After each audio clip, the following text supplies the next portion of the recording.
Hello and welcome to SoulWhat, the SoulTopia podcast. I'm your host, Michelle Welch. And I'm Roger Welch. Take two. And we have our producer, Matt Stoker, working diligently with us behind the scenes. We were supposed to have on tonight our special guest, District Attorney Greg Willis. He is without power, just as are we, and as Matt Stoker, pretty much everybody in Dallas, I think. Yeah, we were out of power for like 32 hours, and then it came on for a few hours, and then it went back off. So we are trying Matt's, working his magic to try to bring the show to you guys, because we are trying to not miss a show. We really have committed to doing the show every Tuesday and not missing. Yep. And so, wow, that just got really, really bright. So my makeshift shade actually fell off. So anyway, tonight, sorry, Rogers. There, I got it. So, anyway, it's an actual LED work light, so it's extremely bright, even turned down. So I've had a little shade across it to tone the light down a little bit. Yes, it's still bright. Yeah. So instead of, if you were expecting, I always want to say Judge Willis, because he was a prosecutor, he was a defense attorney, he was a judge, and now he's been district attorney of Collin County, Texas. Yeah. He's an incredibly great person. He will be on with. It just was not going to be. I'm glad now that we didn't try it, because this is just we're trying the best we can do. We've got the best producer we can possibly have in Matt Stoker, but and he's patient with us. And Matt's patient with us. Appreciate that. Roger, move to the side. Look, I've been collecting these. This is Madge. So we have a store down at Bishop Arts, and there's a store called the Blue. Oh gosh.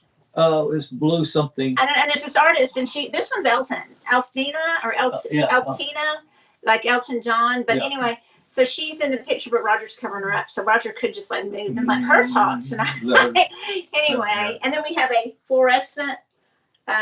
It's a fluoride. A fluoride lamp, and then all our cards and stuff like that. So, and for us to get it to light up, actually, I have a little LED lantern up under it just to make it show up a little bit. That's why. Usually it'll be all lit up. Yeah, with the regular light, it lights all the way up. Yeah. We'll do another video from up here when we actually get power, so y'all can see it. People are always wondering, if we have crystals and things. And we got some stuff at our house. So anyway, tonight what we decided to do, kind of on the fly, since Greg is not going to be able to join us tonight, we're going to talk about the most common misconceptions. Misconceptions, yes, and the most common things that we hear, and people who work the floor here at SoulTopia, or two SoulTopia locations, and that we hear the questions that come in the door. A lot of times now, what we'll hear almost daily is, "I'm new. What do I do? I'm overwhelmed in the store. What do I do? I'm new." But even if you're not new, you're going to find out some stuff tonight. Okay. I bet you will. Yeah. So Roger and I are going to kind of interview each other. And so the first question is going to be about sage, and also about tonight. You can find a video on Michelle SoulTopia, for free. Michelle SoulTopia on YouTube. We'd love it if you would like and follow, subscribe. You can also watch this there. Some of you may be watch our SoulWhat podcast. You can also find on our SoulWhat page on Facebook. And we put a lot of stuff on Instagram now and on TikTok. We were trying to be live on TikTok earlier, and I turned it off because I was embarrassed, because I was like, what am I supposed to talk about? I don't know how to do TikTok. So actually, I see a lot of people on TikTok, they're live, and next thing you know, they just get up and walk around the house. So I'm not savvy on TikTok. He goes, keep talking. I'm like, I'm not, like, I feel awkward. Okay, and so one of our biggest, so y'all can find a lot of these if you want more in-depth stuff, because we're going to do about 5 minutes each. Yeah. Our first question, one of them, is about sage, about saging. But one of the big questions we get is about some of the products or things that go into like a sage kit, such as they'll come in and they'll want to know what an abalone shell is for, and why maybe the price is what it is. Says, hey, can I just walk along the beach and pick this up? Yeah. So typically, yeah, you could go definitely find your own shell. Shells are a little bit different though, because like if you go the shells that you see here are going to be, or out the lake out there might be about that big. Right. Our shells are 5, 6 inch, 8 inch shells. We even have 8 inch. They're large shells. Yeah. But they've also been cleaned, polished out inside. Now the outside's not really polished. You can get those, and we can order them too. They're just the price goes up drastically because they break a lot of those shells when they start polishing the backside of them, so they end up not being able to keep as many of them, so the price goes up. Plus, I mean, they're just beautiful too. I mean, they're extremely beautiful. And you said something about the regulation of so a lot of people are like, well, because we did, honestly, when we first started buying shells and selling them, they're like $12-15. And now you'll see them range from about 15 to about 22, 20, about 20. The bigger ones are probably $22, right? But our prices did bump up just a little bit. And part of that is just supply and demand, because a lot of people come in wanting shells. Also, where they get the shells from, they actually, hang on a second, guys. I'm not even sure. Oh, I'm deleting this call because we do. You're still with us. Good. Yeah, your video cut out. A call. There we go. Yeah, there we go. Yeah. The heck are they? Somebody calling us. Yeah. But anyway, the shells, where they bring the shells in from, they actually have to dive down, get them, bring them up. Typically is how those are done. But the government regulations there have changed quite a bit. And so they're a little bit harder to get and to farm those shells and bring them in. Yeah. So the regulations on them have changed a little bit. So, and it comes back to the kind of the over farming at the time, over farming the shells. And so they kind of made a cut back and regulate how they do it, what they can keep, what they have to leave in the ocean, and things like that. Okay, so quick question. How do you, if, I'm walking in, I'm not going, can I just use something else? I mean, can I just use, these aren't even fireproof on the bottom. They're hot. My hand's getting hot. So why would I even want to use abalone shell? And if so, how do I? Yeah. So typically, if you're doing, say you're saging, smudging, right? And you're using the shell represents the water aspect of your ceremony, right? Mm-hmm. So that's what it does. Now, if you're just, I want to clear some energy, or I want to burn, some mugwort, okay, something like that. I want to burn whatever. You can get anything that's fireproof. I mean, I even like they make some pots that are for sages. We have some dishes that are, that are safe. So there's a lot of those types of things that are also very good alternative to actually, to burn. The abalone shell would be more ritualistic. More ritualistic, yeah. We also started carrying several months back. Well, actually, I guess it's been about a year now. They're called lion paw shells. I don't know if y'all seen those, but they're so pretty. They're large, very large. They're more flat, so they're not as curved as an abalone shell. You don't get all the rainbow effects and things like that. Most of them are kind of the pinkish white shades into it, things like that. But they're thick. They're actually very thick, so they're good for burning and holding and everything like that. The cost on them's a little bit less than an abalone shell because you don't have, the color's just a little bit different. There's plenty of them around, so that's a good alternative abalone too. Shell's like the mother of pearl, right? Exactly. Yeah. Exactly. Okay. And and of course Michelle had this, I don't know what fantastic idea about 7 years ago that she should be collecting ashtrays, antique ashtrays. And so I was buying ashtrays for her like crazy because, we're supposed to collect ashtrays. She doesn't even smoke. Why don't she, collecting ashtrays? Yeah, but I put everything in them. Rings and stuff like that. I use a couple of those when I'm doing. Do you want to know something I like? Collect ashtrays for me. And I don't smoke. I don't put anything, but I will use them for saging and stuff. Yeah, so that's a good alternative too, to burn stuff into that. So what about some of the herbs that we have? And then I'll let you ask some of the questions to me. But what about some of the herbs that we have? People will come in and we have a lot of herbs. We have a lot of herbs, you guys. So what are some of the ways to use them? And what are some of the ways that they should not be used? Okay, so first of all, burning herbs is probably your safest bet. If you're going to be, let me just read back up. You really should know what you're doing with your herbs versus just come in, oh yeah, I'll take some of this, some of this, some of this, some of this, and I'm going to burn it. Make sure what you're getting and what you can burn, what you can't burn type things. And I'm talking about where you're burning it and you're inhaling it. Okay. Mm-hmm. And I'm not just talking about smoking it like a cigarette, but also just burning it and, and this around you, and you're still inhaling it into your lungs. Okay. So you got to kind of be safe. Especially your animals also. Yeah. And your animals, cats, especially dogs do, but really cats, a lot of that will bother them. So kind of know what you're dealing with or what you're working with and what you need to do and pay attention. If you just want to be really super safe though, you can make what's called grist bags, mojo bags. Okay. You take a piece of fabric, and you can put your herbs, you can put crystals, you can put, if you're doing a manifestation one, you can put some coins in there and tie it up and carry that with you. You're carrying the herbs with you. Throw some oils in it. You can do a lot of different things like that. That's a really good safe way because you're not really burning it. What can I ask you this? Yeah. What's one of the biggest things that we get question-wise? I know about smoking the herbs that we have in our store, and what's your advice regarding that? So people come in all the time. They're like, oh yeah, I'm going to get to this, and this, and I'm going to smoke it. Well, I stop people. I'm like, well, our herbs are more magical herbs versus herbs that you would smoke. Because when we buy the herbs for you guys, we actually buy a large bag, and then we break it down into the smaller bags. So, but we're not taking all the, the FDA care of how we bag it and stuff like that, because it's not really intended to be smoked.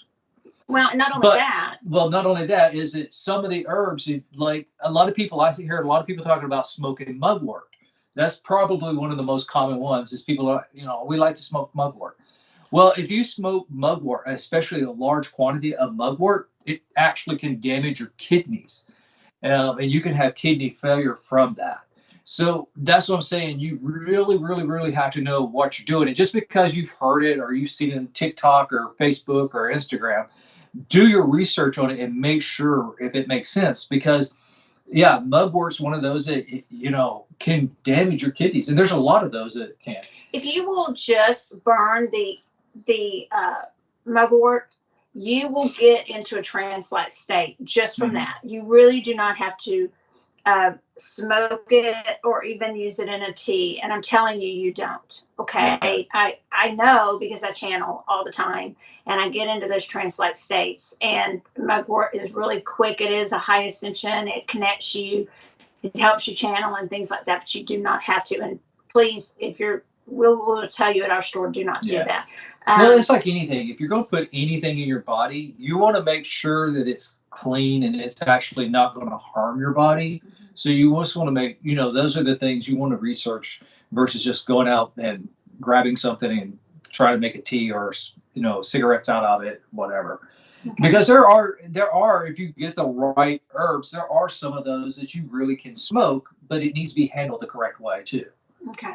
Another question we get a lot about is they are about our malas, our beads that are necklaces that are called malas. Could you tell us a little bit about those? So malas have been around for centuries. I mean, centuries and centuries and centuries, but they're basically prayer beads. And a traditional mala will have 108 beads on it. And then you have what's called guru beads, which are stopping points along the way of the mala. But between each bead is actually knotted, and you're actually saying a mantra between each one. And that knot is where you actually pause for 3 seconds to reflect on what you're saying. And then you can just keep going. It also helps you not lose your spot. Yeah. Okay. And when you're doing it, you actually use your thumb and your middle finger when you're passing through. They're designed so you can actually do with one hand, and you're just kind of passing through the beads, and gives you that, that 3 second pause between each bead when you're saying your mantra. And you can divide that down into, some are divided down into 54 and then 27 also. And you can even do it with your bracelets. Yeah. Our SoulTopia bracelets, you can use those as kind of setting your intention and going through those and do them. They're not the traditional numbers, but you could do it, and it will really calm you down. Yeah, or definitely. setting your intention going through each bead. Yeah. We don't have as many malas in the store right now because a lot of people don't understand how much it takes to make those. If you have a custom one made by us, it takes a lot of time and effort to make those, and a lot of intention setting goes into those, even as we make those. Okay. Yeah. So do you want to ask me some questions about the different crystals we get asked about? Crystals for different crystals things. We get a lot of things. So right now it's totally freezing outside. So what would you say a good crystal to help keep you energetically warm? So the crystals that about every winter when I get my coats or sweaters out, or even in the fall when it starts getting cool, I will find carnelian almost always in the pockets. Carnelian is great to put in. You know how you'll get those things to go skiing that you break or for the cold, those hand warmer things that will warm your hands? Carnelian is like that. Stick those in the pockets of your coats, and they really will. They will warm up. You can even put them in the side of your shoes if you can put them where they won't hurt your feet. And then they will really help you warm up. Carnelian is great for keeping you warm. So that's a great crystal for that. What about crystals for plants? Because I see that a lot, people using crystals in their plants. Okay. What do you think about those? So the best crystals for helping your plants would be unakite, or it's pronounced unakite or unikite. It's UNAKITE, or green agate, or tree moss agate. Okay. Yeah, those are the very best ones for using with your plants. Awesome. And then what about jets? What can you tell us about? Because we get a lot of people coming in looking for jet. Okay, so jet's used for helping you with your finances. It's not so much, that one's not so much to help you get more finances. Okay, so it's more like once you have your finances, it's financial stability. It was used to be used by a lot of people on, if they knew to use it, on Wall Street. It's like financial stability, and it doesn't mean you have to have that much. You have to have stocks or anything like that. But it's also used for, it's a very, very lightweight stone. It's actually a carbon. And so it's used for, and I'm not sure that's why he put, can I see it? I'm sure why we put that on there. Well, what it is. It's a type of energy because it's a carbon. And so it's another energetic stone. It was also used by Queen Victoria. So it was when she was in mourning over Albert, right? Mm-hmm. I have that right. And so it was during that time, it became a very, very highly coveted decor piece for jewelry, and they would bury you in it. I believe I may have that backwards. It was during the Renaissance period. And so, and some people didn't want them buried in it, so they would take it because it's just so lightweight, and they want to keep wearing it. But also for those people who are considered either Wiccan or pagan, they love to put jet alternated with amber for safety. So jet is a great energy stone, since we're talking a lot now about energy and like that kind of energy, like energetic stones. Okay. Yeah. So you carry one inside. What you use when it's cold outside. Yeah. So jet would be one of those two. Okay. What about crystals for pain and stuff? Okay, so for achiness, for like if your joints are starting to ache during the cold weather, a really, really good crystal for that is hematite. Hematite's gotten really popular right now on TikTok, is my understanding, the hematite rings. We do have those, but really what hematite's known for is it has a little bit of natural magnetic quality. Now they also make the ones, the hematite that is, they add magnetic qualities to it, but just know that actual hematite is that grayish silver. It's really shiny, and when you do a streak test with it, it will streak red if it's really hematite, because if it's real hematite, it will do a red streak like red clay, because underneath it is that color inside. So that's one way to determine if it's really hematite. And it's really good for achy joints. You know, copper is too, but hematite's the one during really cold weather that is really, really good for that. It's really what it's known for too is drawing things to you, because it's a magnet. Okay, that it draws things to you. Okay. So it'll draw that warmth to you, and not, you know, warmth to your bones, kind of not make you so achy. Oh my gosh. And there went our light. Do you want to grab the other one? Oh my gosh. Hang on a minute, Hang on guys. 1 second. Now it's ghost story hour. So let's try a different. It just totally died. So it's here, ghost we story have another hour. one. I don't know if you can I'm hear not this. sure what the heck happened Here's there. this one, Roger. So we got these cool little lanterns. We'll stick one on the side and try to It's get a little great light. living with the survivor guy. Now we're sideways. Is that normal? That's how we work. Okay. Yeah. Okay, so what's next? Okay. So this one's my favorite to talk about and to see on TikTok and Instagram and Facebook, because there's way too many misconceptions out there and people that are making up stuff and just telling everybody, and really they have no clue what they're saying. Moldavite, right? Moldavite. Moldavite and Roger has done a meteorite. video on this. So I wanted you to tell the difference. What about moldavite? And that we did a whole show on it, you guys. Yeah. But moldavite, tektite, meteorites. So here's what a meteorite comes in, crashes into the earth. Okay, you can go out there and you actually exactly just like that. So meteorite actually is metallic. Okay, it has a lot of metallics and a lot of things in there.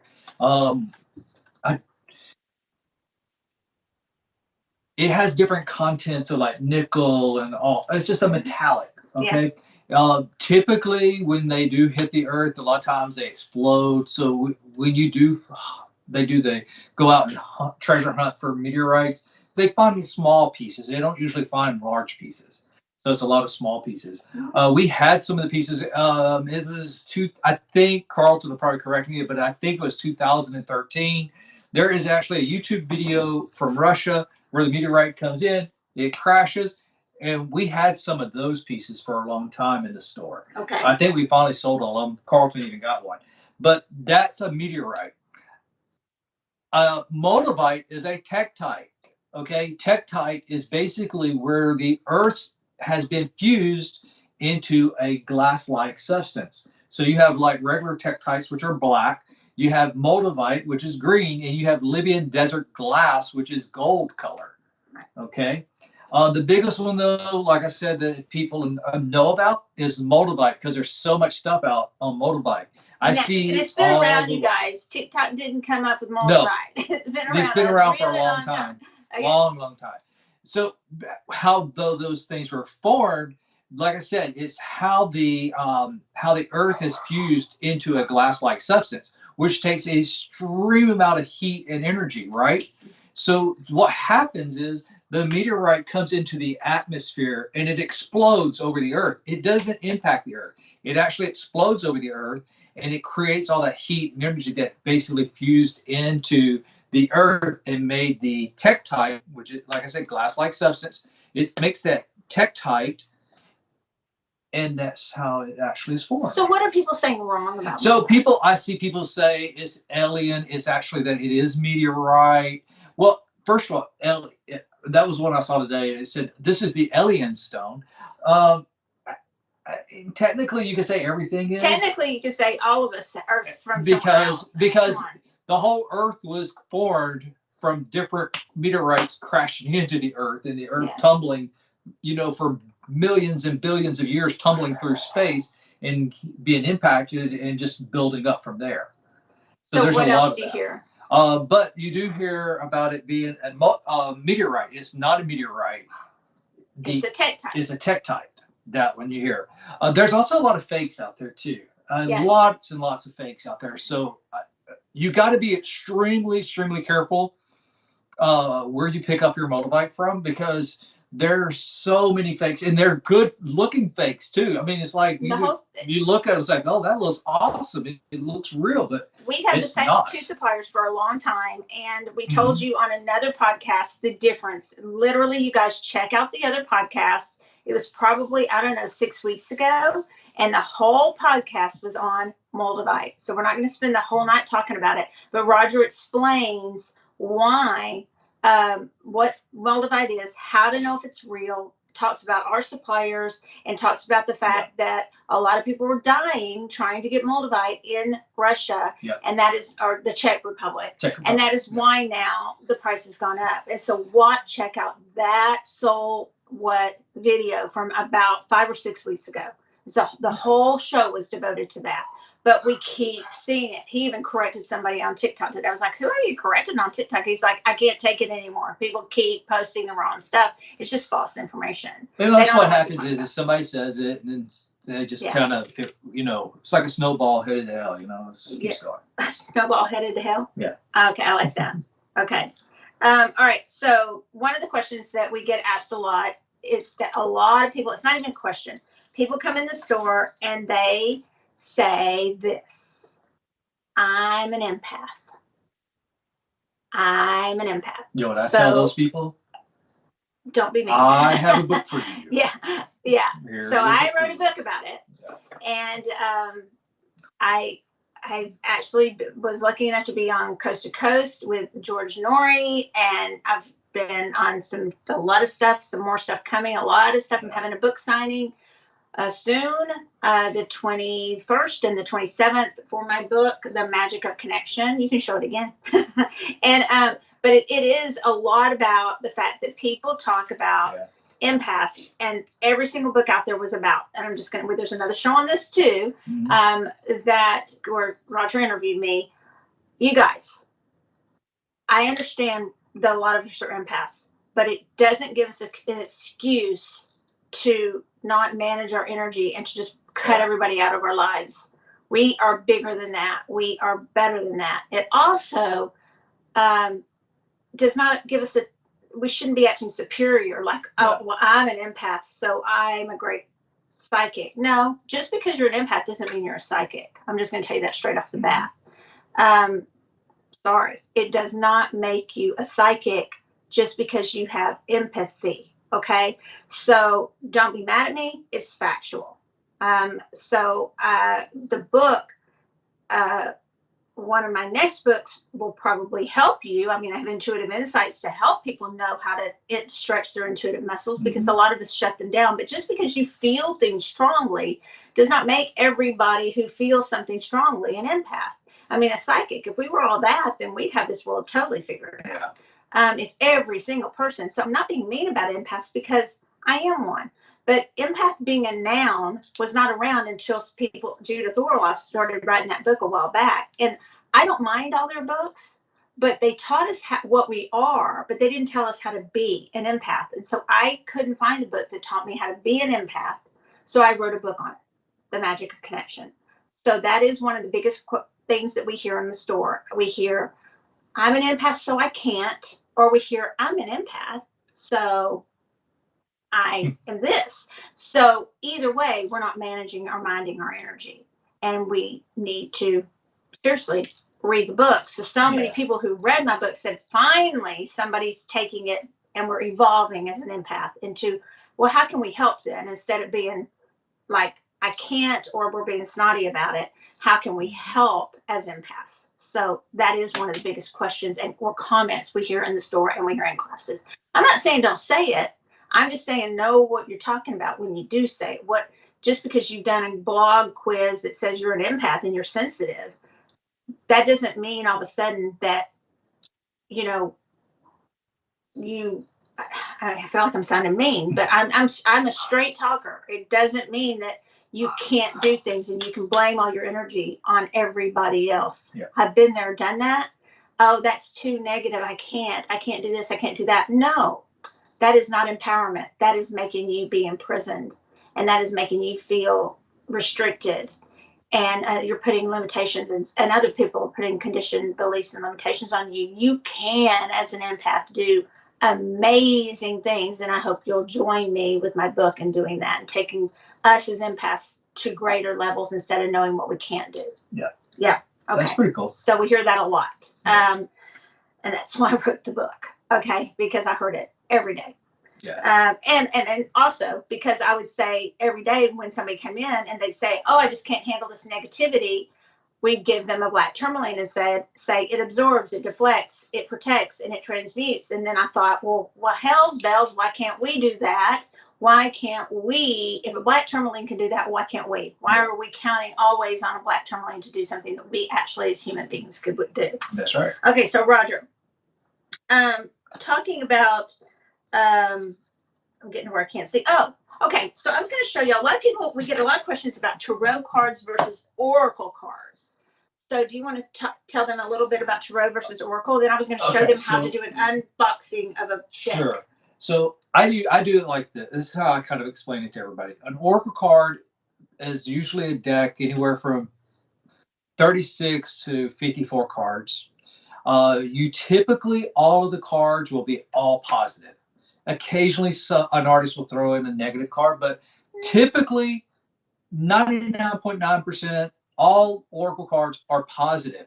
Used to be. They're starting to do some they're starting to put some in there that have a little negative. Because my thing is, if you think about it, is life is not always positive. I say shadow side. Yeah.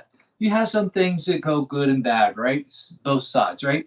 So, and that's really what tarot cards really have. You have tarot cards, you have both the light and the dark, the good, the bad, types things, the positives and negatives, what, how people traditionally classify it. Whereas with oracle cards, it's all positive. I like oracle cards for if you're just going to pull a card for a positive reading for the day. Personally, that's what I think they're good for, is you're just pull it, the good vibes reading for the day. You go out into the world, except on the freeze your ass off days like today. Don't want to do that. But here's typically, my definition is a little bit different. I figured as much. But my definition is, but I don't mean it ugly. Oracle cards kind of started off like that, more maybe a card of the day. I've seen them evolve into a lot. They have all kinds of types of decks. But what the difference to me is more, and I know Roger knows this, is also tarot has a universal consciousness associated with it. It's a system that started, we don't know exactly where, but it started, and again, there's videos on this that you guys can watch, of course, and take a certification class if you want to, but or just take the tarot class and you don't have to be certified. Yeah. But it's a system, 78 cards, and it's a system of working with back from the Italians at birthday parties use them. And then they turned into more of a divination system. And there are set cards with set meanings. Then you put them in set spreads, and they mean certain things. And there's the archetype cards. There's 22 of those, and then there's 4 suits, just like playing cards. And so they do have certain meanings, and you have to learn, or you should. And then there's a thing called intuitive. I think you should. Then there's a thing called intuitive tarot, meaning it's kind of cropped up lately. But even if you had no idea how to use your intuition, a lot of people know how to learn. They learn to read cards, and they read those archetypes. And so it's a system of learning, and where you can get very accurate answers from those archetypes of the major arcana, which are the major decisions, and then the 4 suits, including court cards, just like you have in their playing cards. Now, oracle cards, how do you unveil a deck?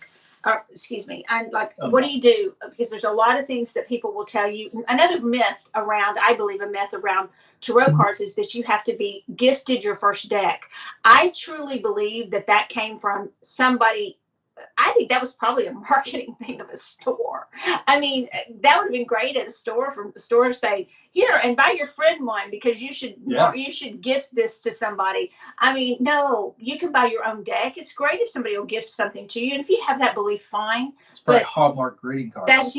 No, you do not have to be gifted your first deck. But a lot of people want to know, what do I do? Well, first of all, do know that these are coming, and just a sidelight.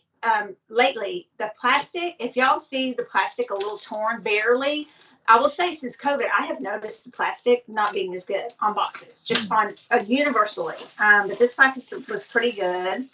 And you just take the plastic off, but know that it's coming from somewhere, okay? And then you're going to pull the box off.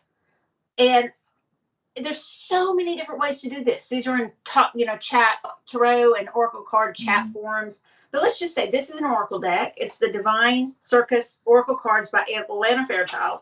And, usually have a little sheet of paper in it.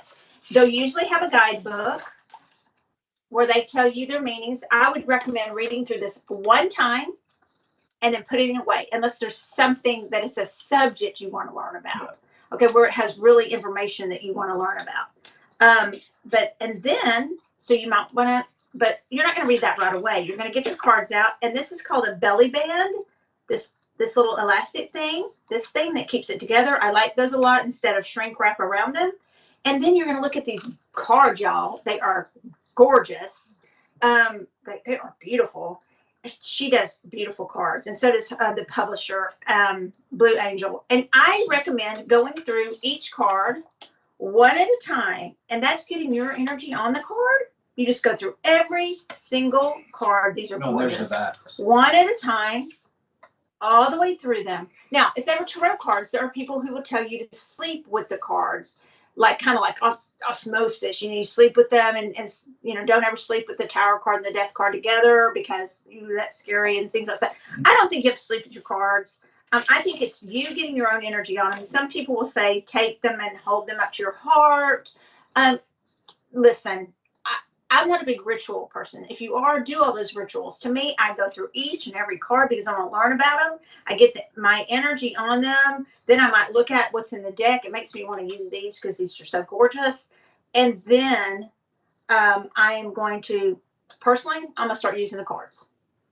Okay? But there's a lot of different ways people will say to use these and to clear your cards. You could sage them. You could run them through sage. Incense. And you could put crystals on them. You could put selenite over them. All different ways. And guess what? We have videos on that for free. So that is one big question we also get.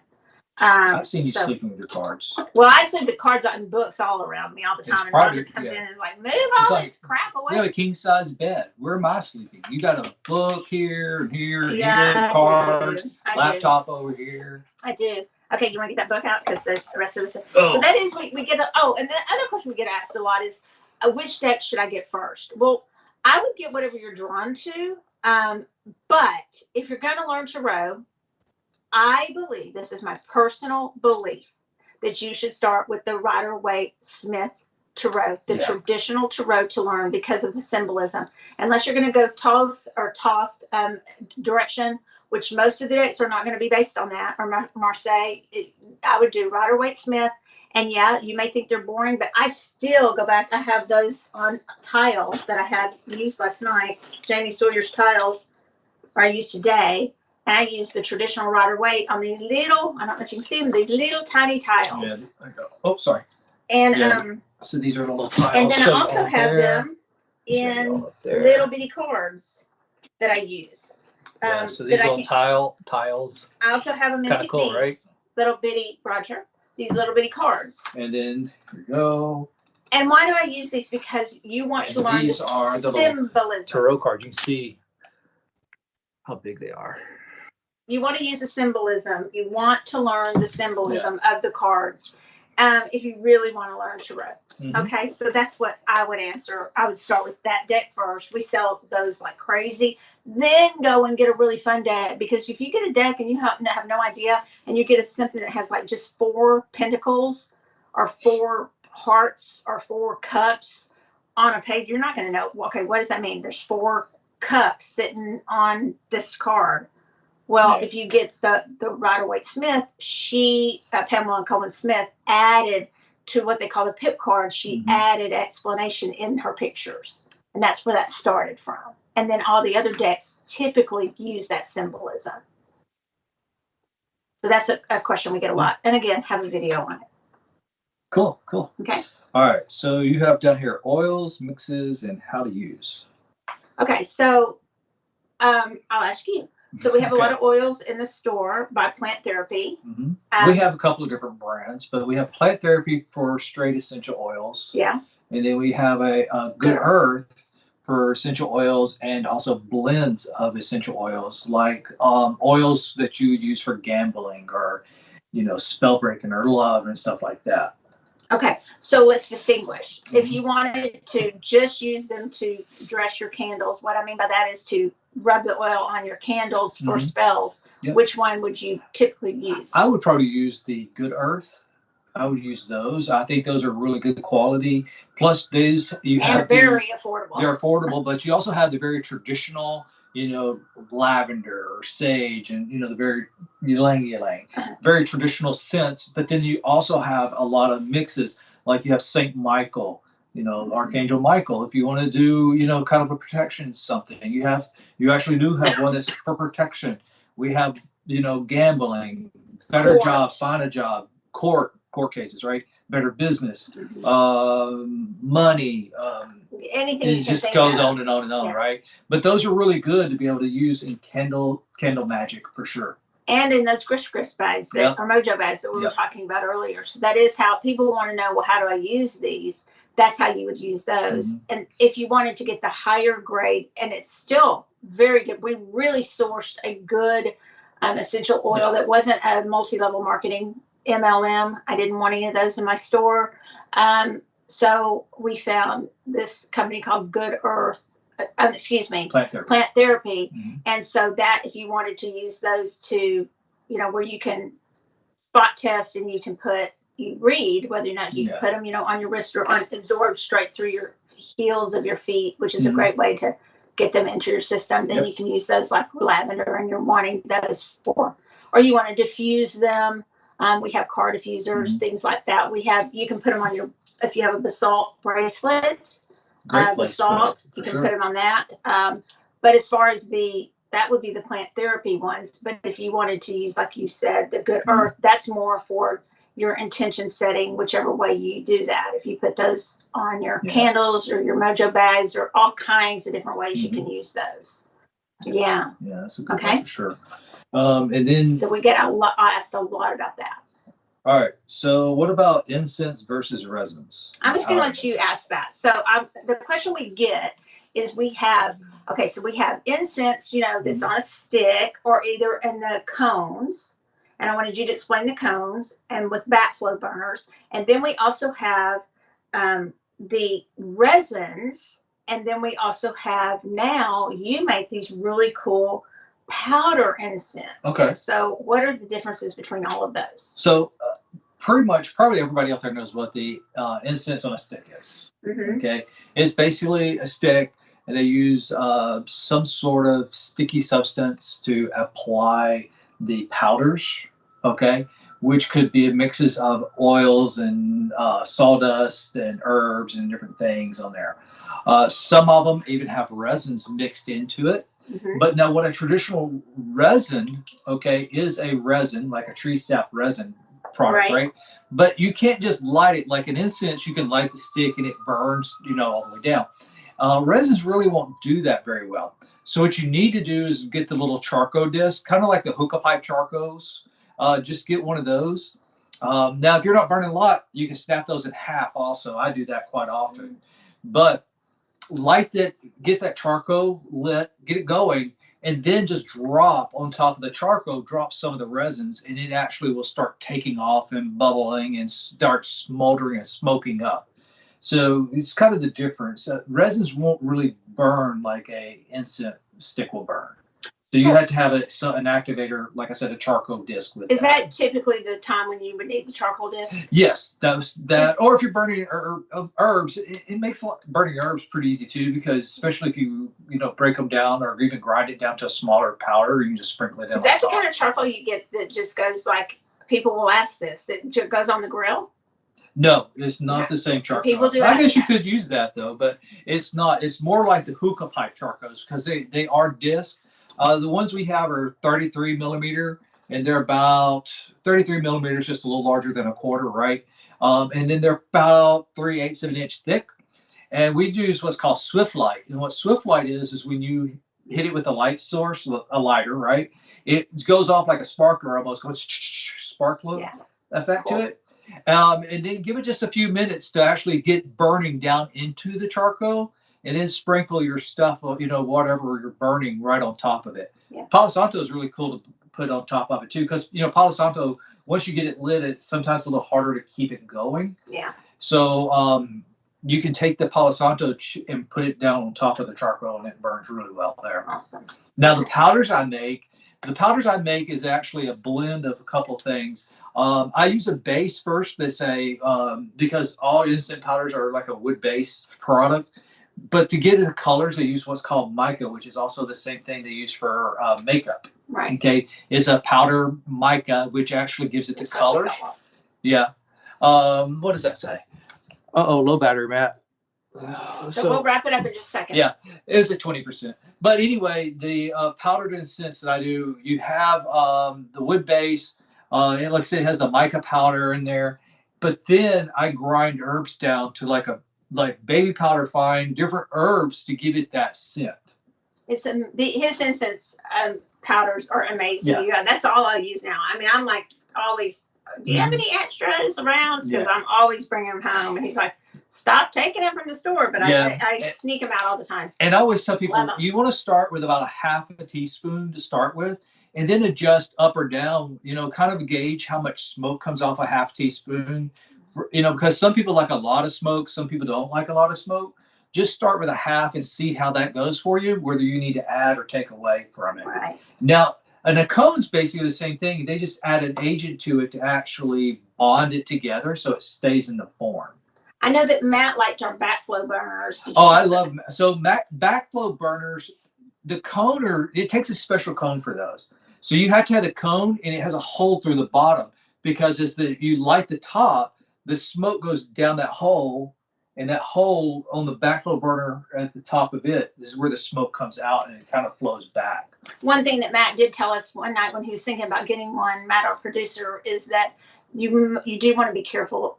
Essential oils is one thing, and then the other thing is that you do want to be careful with those if you have cats. Yeah. So we always want to. Oil, anything with smells to it, you want to be careful around your, just double check. Backflow burners and things like that, incense, you want to be careful. Yeah. So our candles, where are we on time? I have no idea. Okay. No clue. Matt, I can't even see time up there, Matt. Okay, so we're gonna wrap it up with this. Candles. Let's not talk too long. All I wanted to say is we do have a lot of candles. Yeah. We do have classes on how to use them. Mm-hmm. The only thing I wanted you to really give a shout out. I mean, we have every single kind you can imagine, and we have every single kind of class you can imagine. If you will look on the Soul, first of all, sign up for our newsletter. You can sign up on our website, right? Yep. MySoulTopia.com right now is the best place because we're rehauling our other website. So sign up on that or call and sign up. It's the best way. We only send out one a week. And it's the best way to know what's going on. He's going to have a class, Roger is, on candles coming up. But just briefly, because I have like 2 more questions, talk about Atlanta Candle Company. Okay, so a lot of people ask us about that. And I am going to say one other thing too. Our candles we get from a company out of Atlanta called Atlanta Candle Company. They're actually an African-American company, and they make candles there plus other products too. But even some of their products they have made and shipped into Atlanta for them. So the difference though, I'm going to do a video here coming up really soon because I went and bought some of those cheap candles that people are always talking about from the dollar store, stuff like that, to show the difference, because I was talking to Sean the other day, and I was like, people are always saying from Atlanta Candle. From Atlanta Candle, yeah. And it was like, man, people are always like, dude, these candles are awesome, but I go here and buy a dollar candle. I'm like, yeah, but first of all, the candles are smaller. So coming up, I'm going to do a whole video, and I've already been talking to him about it and what we need to put in it to show what the real difference is, because it's kind of like the material itself, the wax inside the candle and the wick inside the candle are totally different animals altogether than what you get for a dollar candle. And then when you're watching at the dollar store and you're trying to predict, oh, wow, it burned out at this point. Well, that's because their wicks don't go down properly. Their wicks go like this. Well, no, he sent me a video, and there was a lady had a huge fire in her house because of burning those candles. Yeah. Because they exploded on her. So, it was a huge deal. But they're a great company. They, like I said, they're out of Atlanta, Georgia. They're easy for us to work with, which for me makes it easier, getting product in. Our only challenge, actually, because with COVID, is just getting in some of the candles where it has the print on the outside of the on the outside. Yeah, like they're down there. Like the outside of the glass, the images and things like that. Now for me, I think it's cool to get the plain candles and being able to put your own image on there, because you can actually take paint markers, Sharpie markers, and things like that, and actually decorate the outside of the candles. And I think that's a much better way of doing it. Back to the crystals. One of the big questions we get, and this is short, is all these crystals, now what? What do I do with all these crystals? I have a great class, also a bunch of free videos on SoulTopia, and here on SoulWhat, we have a lot of things where we talk about crystal grids. And in my crystal certification classes, where there is a full class on how to do grids. But basically, wherever you have two crystals that come together, that's the synergistic effect. There's a lot of talk on TikTok, I'm sorry to pick on it, but there is about, synergy crystals. Let me tell you what a synergy crystal is. Synergy crystal, they'll say, well, these are the synergy crystals. Somebody made that up. And it wasn't just TikTok, it was before that. And I know exactly who it was who did it, and it's in a book. Synergy crystals are when you put two crystals together, it forms a synergistic effect. There's no crystal that's really a master crystal or a crystal that's a master synergy crystal. That's just somebody who named it that, okay? So just letting you know that. Also, but using grids is a great way when you put two grids, and you don't have to buy 50 crystals to have a grid. But what if you do have all these crystals and you're like, make a really pretty crystals, grid. I don't know what the heck to do with them.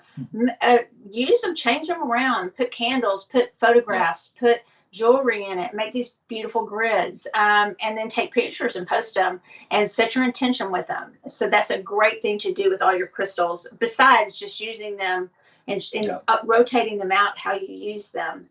And we can teach you more about that. Another thing that we get a lot of times is, I'm new, where do I start? And I think this is a great place to end. If you feel like I'm new to all this, where do I start? Or I know every single thing you're talking about. I would say SoulTopia is a great place to start, because we do have so many classes, and we welcome every single level, every single background that you come from. And don't ever be embarrassed to ask us. If you walk in the store and you feel overwhelmed, which I would, there's still stuff in the store that I don't touch. Singing bowls. Roger is great at singing bowls. I don't understand everything about singing bowls. I love them, but I'm not great at playing them. Ask someone there, and we will have someone that knows something about it. And if they don't know it about every single product in the store, because we have a lot of products, we will find someone in the store who does, because we're trying to get every single person trained and be a quasi-expert in every area of our products in the stores. The other thing I was going to tell you, Roger, if you want to show them our SoulTopia cards, our crystal cards, we were using them last night, and then we'll wrap it up. Yeah, so this is actually the deck that we have currently. It's about that thick, 124 different cards, and we're still working through this. This is what you guys have been looking at. So it tells about the crystal, gives a little picture, gives a name, gives some descriptions. Does it have all the crystals out there? Nope, it doesn't even have all the crystals that we carry in our store. There's almost 5,000 minerals. Yeah. So I tried to get Michelle to let me do a deck with 5,000 cards in it. She told me no. But we might have soon some exciting information for you guys about our crystal deck. And but these are available for now through SoulTopia. And other than that, hopefully we've answered tonight some of the questions in a quick way that we hear most at SoulTopia. We also hear a lot about shungite. It's one of my favorites. It's another carbon that I think every single person should have for their 5G, for all the technology stuff. And that's it really for tonight. Mainly, I just wanted to fly through we wanted to fly through some of the most asked questions. There are so many more. I know that we didn't hit everything, but it made me realize how many videos we've done and that you guys can access on, either SoulWhat, or if you will like Michelle SoulTopia, like, subscribe, follow, get notifications for all of these things, and set your notifications for when we're going live. You won't miss them. I do a lot of free readings on Instagram. I do what I call midnight readings because I can't sleep sometimes. So if you pop on Instagram, I have some regulars on there now that get free readings all the time. All the time. And But other than And that, now she's figured out TikTok. It'll probably be I haven't Instagram. figured out TikTok. I was like, TikTok. I'm freaking out when TikTok was live earlier. But yeah. But Matt, thank you so much for helping us go live tonight. And Matt kept telling us, y'all can cut it short. Y'all can cut it short. But he knows me. I talk forever. But we're going to wrap it up with this. And thank you so much for joining us tonight, where we talk about matters that are important to our soul. And you can think about and discuss matters that are important to your soul. Thank you so much for joining us. We will be live next week, and everybody stay safe and because warm. it'll be warm next week. Stay safe and warm. Good night from SoulTopia. Good night, guys.